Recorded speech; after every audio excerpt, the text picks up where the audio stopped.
Hi guys, welcome back to my channel. Now today I'm going to give you a full detailed room tour of an inside cabin on P&O Azura. Now quite a lot of people that I speak to get pretty nervous when they think about booking an inside cabin. They think they'll be too claustrophobic, they think they would really struggle without any natural daylight, and that, to be honest, is why I wanted to show you around this room, because insides are some of my favourite rooms on ships, and I think it's really important that you have a good look so that you can make a decision as to whether or not this type of room would be right for you. Now, the actual room that we're going to look at today is up on deck 12, or the Australia deck of this ship, and it's room 725, which puts us pretty near the back of the ship. Now, for that reason, we're going to begin the tour today at this section here, which is the elevators towards the rear of the ship. Now, the reason for that is just so that you can get a little bit of a feel for the location of this room, and as you can see, the end of this corridor is the back of the ship, so it's pretty far down.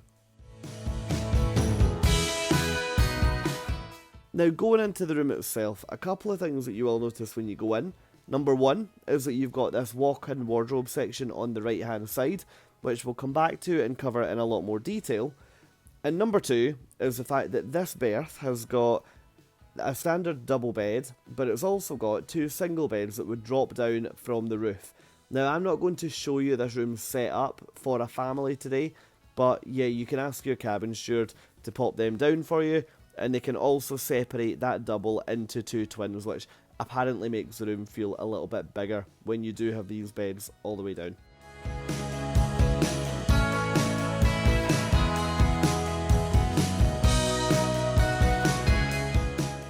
Now, first thing that we are going to look at then is storage on this side of the room. So first up, you've got your bedside tables, which, I mean, if you've watched my other room tours, you'll know that I always like to highlight that they do click shut, so that if you are out at sea and you get quite a lot of motion, then they're not going to fly open and they're not going to rattle through the night.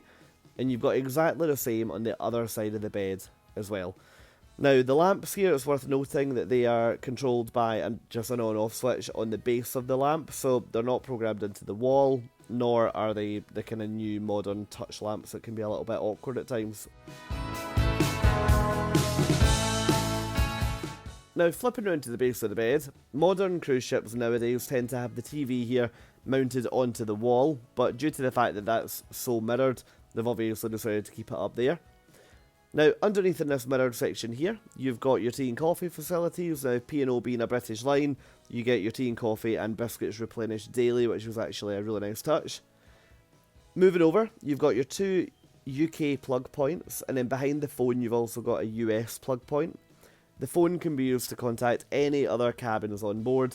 You can also call ashore using the phone, but I would never recommend, just due to the price that they would be charging you in order to do that while at sea.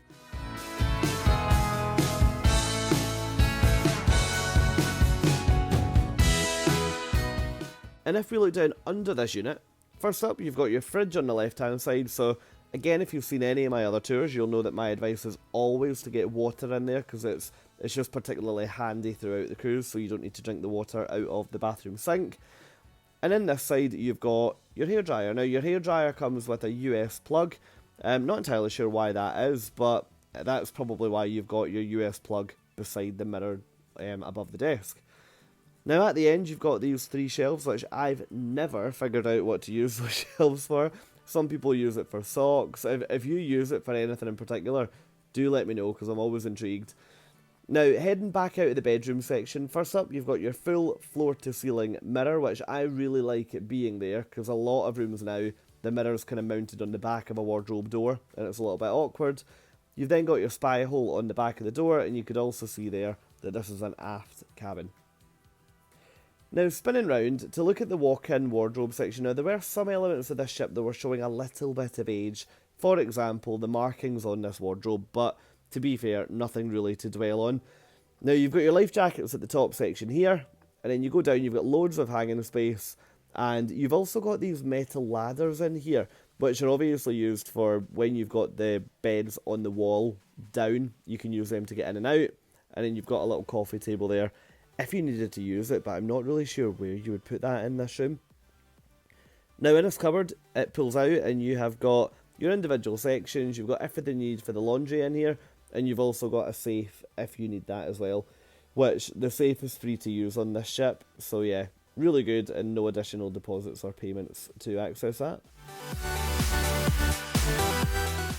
And from there, I guess it's into the bathroom to give you a look at what that looks like. So when we go in, you will see that it's a fairly standard layout for a cruise ship bathroom. And if you've seen my other ship tours from this ship, then you will see that it's fairly similar to what you can see in a balcony cabin, and actually what you see in an ocean view as well.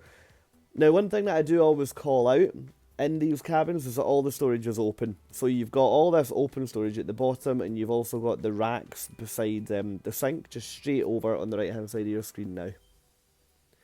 Now, a couple of points to note in here. First up, not going to dwell on the fact there's a shower curtain, but I can't wait for that to turn into glass one day. You've got your washing line at the top, you've got a fixed shower head, and down at the bottom, again, a few bits of evidence of a bit of wear and tear in here. There's a bit of a build-up in mould around the plug hole here that you can see. Now, I did mention that to housekeeping, and actually they were pretty quick to fix it while I was on board. So definitely, if you have any issues like this, then definitely just mention it to like the hotel manager or whoever, and they absolutely will resolve it. Now, toiletries in here, one of them was from the White Company. The other one, unfortunately, seems to have lost its label, so they've got this kind of improvised type label on it. But that certainly smelled and felt like the White Company as well, so one can assume it's the same. And then heading back out of the bathroom, you've got your two hooks on the door, if you want to hang like a dressing gown, for example, up there. Now, just to head back in and give you one final look at the room, this is cabin A725, which is an inside cabin on deck 12 of P&O Azura.